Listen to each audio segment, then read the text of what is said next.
Hello students, आज हम लोग फर्स्ट चैप्टर के सबसे इम्पोर्टेंट टॉपिक गॉस की प्रमेय पढ़ने चल रहे हैं। गॉस की प्रमेय को पढ़ने के लिए तीन बातों का हमें जानना जरूरी है। एक क्षेत्रफल वेक्टर, दूसरा घन कोण और तीसरा वैद्युत फ्लक्स। इन तीनों बातों को पहली वीडियो में हम पढ़ेंगे, फिर गॉस की प्रमेय को दूसरे वीडियो में प्रूफ करेंगे। यानी कि इस प्रमेय को समझने के लिए जिन तीन बातों की जरूरत है वो आपको जानना सबसे पहले जरूरी है।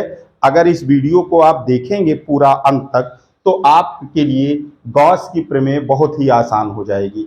तो पहली बात जो इसमें आती है वो है क्षेत्रफल वेक्टर। क्षेत्रफल वेक्टर, क्षेत्रफल वेक्टर किसी भी सरफेस को, आपको ये बात समझना पड़ेगा कि इसमें हम वैद्युत बल रेखाओं के गुजरने की बात करते हैं। तो कोई भी पृष्ठ अगर हम वैद्युत क्षेत्र में रखेंगे तो जो बल रेखाएं गुजर रही होंगी वो इस पृष्ठ के स्थिति पर भी निर्भर करेगा।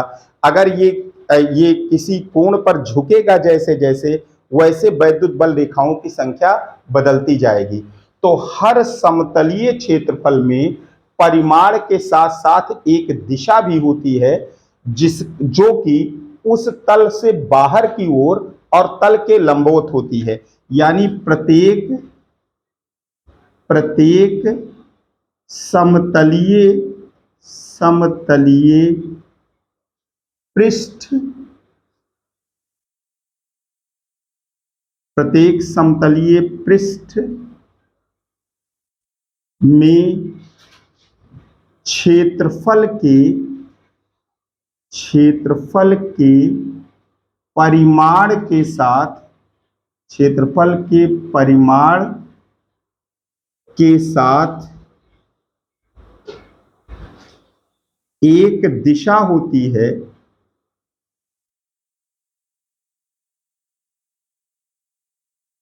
जो पृष्ठ के अभिलंबवत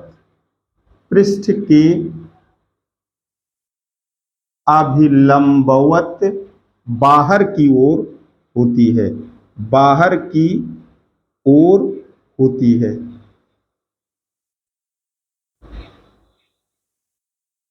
कहने का मतलब यह है कि अगर आप ये समझें कि कोई ये पृष्ठ है तो इस पर एक अभिलंब खींचा जाए बाहर की ओर, ये होगा क्षेत्रफल वेक्टर और इसका जो परिमाण होगा ये इस पृष्ठ के क्षेत्रफल के बराबर होगा। जैसे कि आप देखें कि अगर हम ये कोई पृष्ठ मान ले रहे हैं, ये डीए है, इसका क्षेत्रफल डीए है। अब इस पर एक अभिलंबवत वेक्टर जो खींचेंगे, ये वेक्टर डीए जो होगा इस पृष्ठ का क्षेत्रफल वेक्टर होगा। ये होगा क्षेत्रफल वेक्टर होगा, क्षेत्रफल वेक्टर। अब वेक्टर डीए अगर आप लिखना चाहते हैं तो देखिए वेक्टर डीए जो होगा ये परिमाण भी होगा इसका, यानी मॉड ऑफ वेक्टर डीए होगा इसका परिमाण, और एक एकांक सदिश होगा वेक्टर डीए। और आप इसे लिख सकते हैं vector d A is equals to d A होगा और डीए ये कैप होगा। यानी इससे निर्धारित होगा कि किसी पृष्ठ से कितनी बल रेखाएं गुजरेंगी। यानी बिना पृष्ठ के स्थिति के हम बल रेखाओं को, जैसे वैद्युत बल रेखाएं ही फ्लक्स हैं, वैद्युत बल रेखाएं सघन या विरल हैं। अगर पृष्ठ को अभिलंबवत रखेंगे वैद्युत क्षेत्र के तो सबसे ज्यादा बल रेखाएं गुजरेंगी। जैसे जैसे पृष्ठ ये घूमने लगेगा बल रेखाएं कम गुजरेंगी। जब पृष्ठ समांतर हो जाएगा तो शून्य बल रेखाएं गुजरेंगी। तो इस प्रकार पृष्ठ की स्थिति को निर्धारित करने के लिए कल्पना किया गया है एक क्षेत्रफल वेक्टर का, जो किसी पृष्ठ के अभिलंबवत होगा। ये क्षेत्रफल वेक्टर है। अगर ये पृष्ठ है इस पर अभिलंबवत एक वेक्टर खींचे तो ये क्या है, इसका क्षेत्रफल वेक्टर है। तो इस प्रकार हम पहली बात ये समझ गए कि क्षेत्रफल वेक्टर क्या होता है। अब दूसरी बात इसमें आती है घन कोण।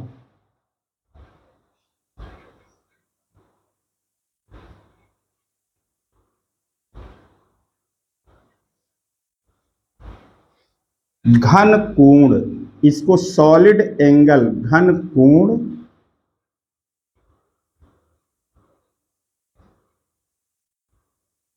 Solid angle. कोई गोलीय पृष्ठ अपने केंद्र पर जितना कोण अंतरित करता है उसे घन कोण कहते हैं। जैसे कि आप देखें कि अगर ये मान लीजिए कोई गोला है, यानी वृत्त नहीं हम कह रहे हैं, कोई गोला है और इसका हम एक छोटा सा क्षेत्रफल अवयव ये डीए ले रहे हैं और इस गोले का केंद्र ये है, तो ये जितना कोण इस पर अंतरित करेगा इसको हम डी ओमेगा कहते हैं। मान लीजिए कि इस गोले की त्रिज्या r है। आप ये सोच सकते हैं कि जैसे आपने रेडियन के लिए पढ़ा था कोण बराबर चाप बटे त्रिज्या, तो अब जो घन कोण होगा वो होगा गोलीय पृष्ठ और बटे त्रिज्या का स्क्वायर होगा। तो यहां से आप देख सकते हैं घन कोण जो होगा, घन कोण यानी डी ओमेगा बराबर होगा, डी ओमेगा बराबर d A by r square होगा। यानी कोई गोलीय पृष्ठ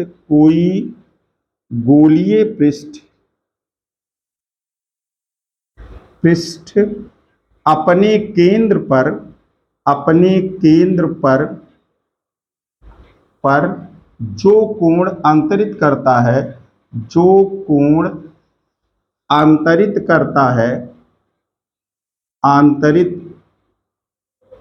है घन कोण कहलाता है। अब आप यहां से देख सकते हैं कि अगर आप स्टेरेडियन को परिभाषित करना चाहते हैं तो जो ये पृष्ठ ले रहे हैं अगर वो त्रिज्या के वर्ग के बराबर ले लें, डी ए बराबर आर स्क्वायर, तो डी ओमेगा बराबर क्या होगा? यदि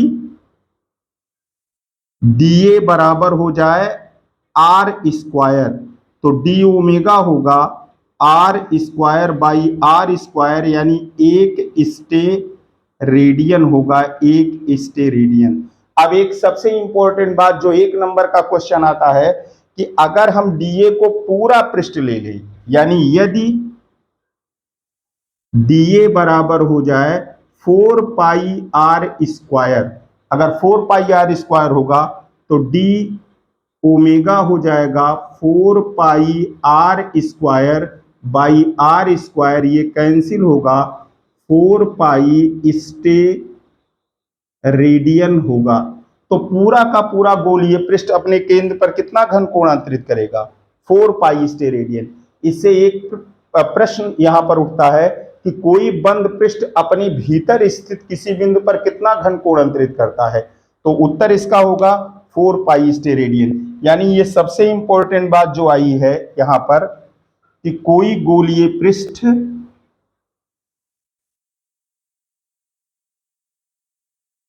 कोई बंद पृष्ठ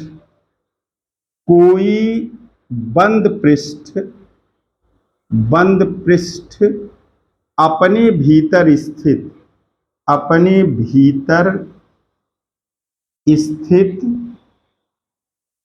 किसी बिंदु पर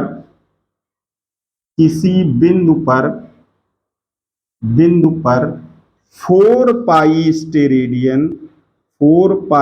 स्टे रेडियन घन कोण आंतरित करता है। ये एक बहुत इंपॉर्टेंट बात है जो एक नंबर का प्रश्न पे आ सकता है। अब तीसरी बात आती है इसमें कि अगर कोई पृष्ठ जो जिस बिंदु के सापेक्ष, जिस बिंदु पर हम घन कोण निकाल रहे हैं, अगर उसे किसी कोण पर झुका हो तब घन कोण कितना होगा? ये आप देखिए यहां पर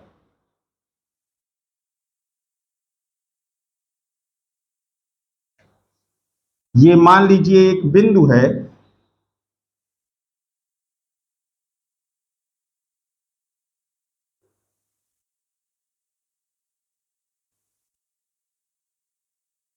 ये कोई पृष्ठ है जो किसी कोण पर झुका हुआ है। अब आप अगर इसका प्रोजेक्शन, ये इतना पृष्ठ जो है ये डीए है, अब अगर हम इसका एक प्रोजेक्शन यहां पर बनाएं, ये प्रोजेक्शन यहां पर बनाएं और ये देखिए यहां से जो एकांक सदिश होगा ये एन कैप यहां है और इसका जो एरिया वेक्टर है वेक्टर डीए होगा। एरिया वेक्टर क्या होता है? पृष्ठ पर अभिलंबोत होता है। अगर ये कोण इतना थीटा हो, यानी एकांक सदिश जो बाहर की ओर खींचा गया है और क्षेत्रफल वेक्टर के बीच कोण थीटा हो, तो इस डीए का जो प्रोजेक्शन होगा यानी अभिलंबोत, ये कितना हो जाएगा? ये हो जाएगा डीए और कॉस थीटा हो जाएगा। घन कोण को हमेशा इस गोल तरीके से ऐसे बनाते हैं। ये जैसे आप कोण देखते हैं तो कोई कोण हो तो कोण अगर अंदर का देखें तो ये घन कोण है। तो अगर ये कोण इतना डी ओमेगा हो, डी ओमेगा हो, तो डी ओमेगा बराबर हो जाएगा, डी ओमेगा बराबर d A cos theta by d A cos theta by r square. आप ऐसे लिख सकते हैं, ये अगर पृष्ठ झुका हुआ है, अगर ये पृष्ठ लंबवत हो जाएगा तो आप देखिए डीए और एन कैप जो है ये परस्पर समांतर हो जाएंगे, तो कास थीटा कितना हो जाएगा? 0 हो जाएगा। तो d omega is equals to d A by r square. अब थर्ड जो बात है, वैद्युत फ्लक्स। वैद्युत फ्लक्स ये सबसे इंपॉर्टेंट बात है इसमें गॉस की प्रमेय पढ़ने के लिए। वैद्युत फ्लक्स क्या है? किसी पृष्ठ से होकर गुजरने वाली वैद्युत बल रेखाओं की संख्या को वैद्युत फ्लक्स कहते हैं। वैद्युत फ्लक्स, फ्लक्स किसी पृष्ठ से होकर, किसी पृष्ठ से होकर गुजरने वाले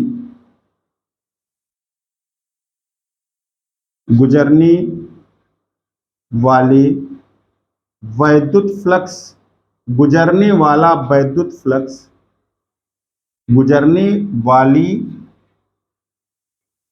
वैद्युत बल रेखाओं की संख्या, वैद्युत बल रेखाओं की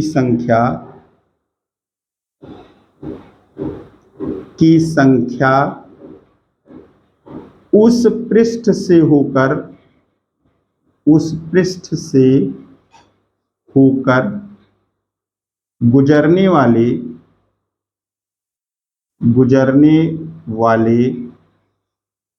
वैद्युत फ्लक्स की माप है। वैद्युत फ्लक्स की माप है। इसे फाई ई से प्रदर्शित करते हैं। अब आप देखें, अगर इसके पहले वाले वीडियो में जिसमें वैद्युत बल रेखाओं को बताया गया है, उसमें आपको बताया गया है कि अगर बल रेखाएं विरल होंगी तो वीक इलेक्ट्रिक फील्ड होगा। अगर बल रेखाएं समांतर और समदूरस्थ होंगी तो एक समान वैद्युत क्षेत्र को प्रदर्शित करेगा। तो मान लेते हैं कि कोई पृष्ठ ये है जो कि असमान वैद्युत क्षेत्र में रखा गया है। वैद्युत क्षेत्र असमान है, एक असमान वैद्युत क्षेत्र है ये।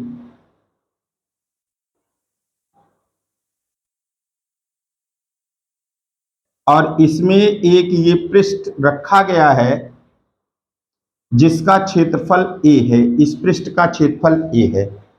तो अगर एक समान वैद्युत क्षेत्र होता और वैद्युत बल रेखाएं परस्पर लंबवत होती तो वैद्युत क्षेत्र और क्षेत्रफल को गुणा कर लेते तो वैद्युत फ्लक्स आ जाता, परंतु वैद्युत क्षेत्र समान नहीं है, इसलिए हम इस पृष्ठ का एक बहुत छोटा सा हिस्सा लेते हैं जिसको हम कहते हैं डीए है। ये इतना अल्पांश इसका ले रहे हैं, इस पृष्ठ का छोटा सा हिस्सा ले रहे हैं।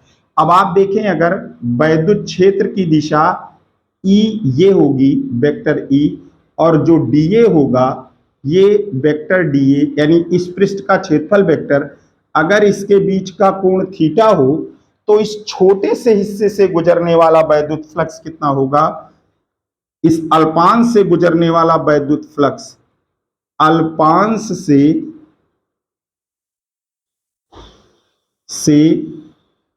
गुजरने वाला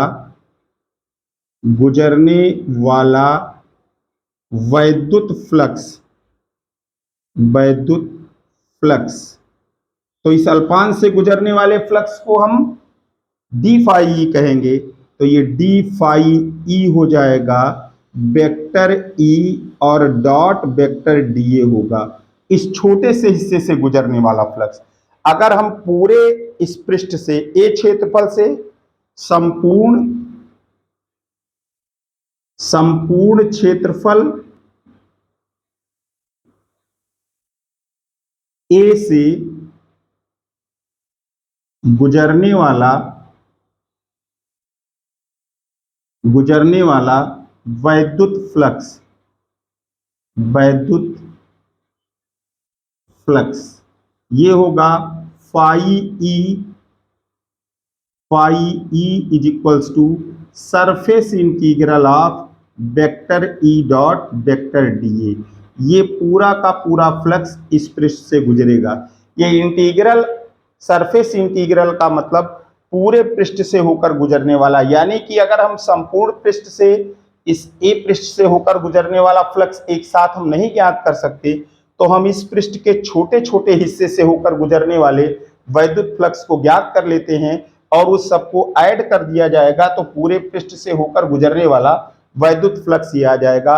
और इसको हम पढ़ते हैं कि फ्लक्स जो वैद्युत फ्लक्स है ये है सरफेस इंटीग्रल ऑफ ईडीए, और सरफेस कितना है, ए है। अब अगले वीडियो में हम लोग गॉस के प्रमेय का स्टेटमेंट और उसे प्रूव करेंगे। Thank you for watching the video.